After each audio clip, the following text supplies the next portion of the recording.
paraan para hindi mapiki sa relihiyong Kristiyano. Kasi ho, napakaraming piking Kristiyano ngayon. Di ho ba? Una hong katotohanan ay ang mga tunay na Kristiyano sa simula pa ay ang samahan ng mga apostol ni Kristo. Wala hong makakatutol dyan sapagkat ang mga apostol ang unang tinipon ni Kristo upang maging mga alagad ni Kristo. Noong naging alagad na ni Kristo ang mga apostol, doon sila pinasimulang tawaging mga Kristiyano.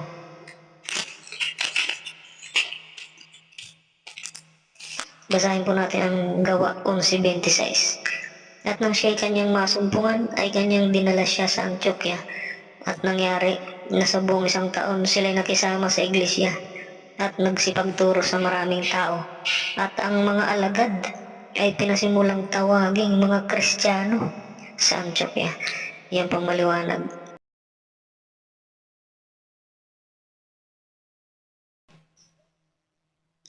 At ang mga alagad ni Kristo na ito ay magkakasama sa iglesia. Malinaw ho yan. Yan po ang sabi. Sila'y nakisama sa iglesia. Ngayon, alamin ho natin anong iglesia ba ang samahan ng mga apostol ng mga tunay na Kristiyano. Basa tayo. Basahin natin ang 2 Korinto 1:1. Si Pablo na apostol ni Kristo Jesus sa pamamagitan ng kalooban ng Diyos, at si Timoteo na ating kapatid sa iglesia ng Diyos na nasa Korinto, kalagip ng lahat ng mga banal na nasa buong Akaya. Maliwanag po yan, iglesia ng Diyos po ang samahan ng mga apostol. Si Pablo at si Timoteo at lahat ng mga banal na nasa buong Akaya. Ayan ang malinaw sa samahan nila ay iglesia ng Diyos, diba? Wala hong makakatutol dyan. Ang tumutol ay siguradong mali sila. Tinitiyak po yan na mali sila sapagkat ang mga apostol ang tunay, hindi sila.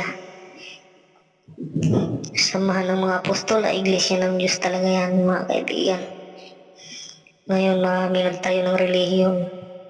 Ibang tinawag nila sa iglesia nila. Ngayon ho, malinaw na ang samahan ng mga apostol na tunay ng mga Kristiyano ay ang iglesia ng Diyos. Maliwanag naman po yan. At ang anyaya ng mga apostol ay makikisama lamang tayo sa kanila. Basa tayo sa unang Juan 1:3. Yung aming nakita at narinig ay siya rin naming ibinabalita sa inyo, upang kayo naman ay magkaroon ng pakikisama sa amin. Yun po ang maliwanag. Ang anyaya ng mga apostol ay tayo makisama sa kanila. Dahil dito ay makakatiyak tayo na hindi tayo mapipiki kung tayo ay makikisama sa mga apostol, sapagkat sila ang mga tunay na Kristiyano.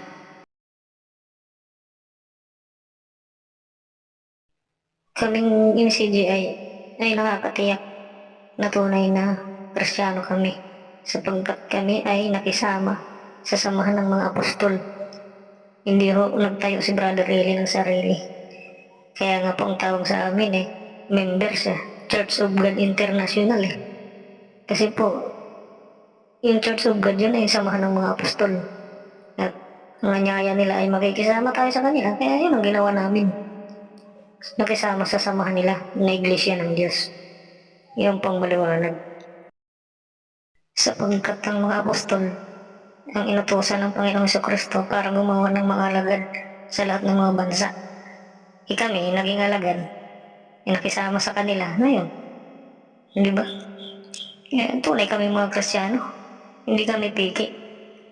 Kasi naniwala kami doon sa sinabi ng Panginoon Jesucristo na inuutos sa mga apostol na gumawa ng mga alagad sa lahat ng mga bansa. Kami, tumugon kami. Naging mga alagad kami. Yun po ang maliwanag. Nakisama kami sa samahan ng mga apostol. Di ba? Maliwanag na ang samahan nila ay Church of God. Kaya kami ay naging member sa Church of God. International. Bakit international? Kasi sa lahat ng mga bansa, maliwanag naman po yan. Sa lahat ng mga bansa na magkakaroon ng mga members. Kaya ho kami, hindi kami napiki. Kami MCGI.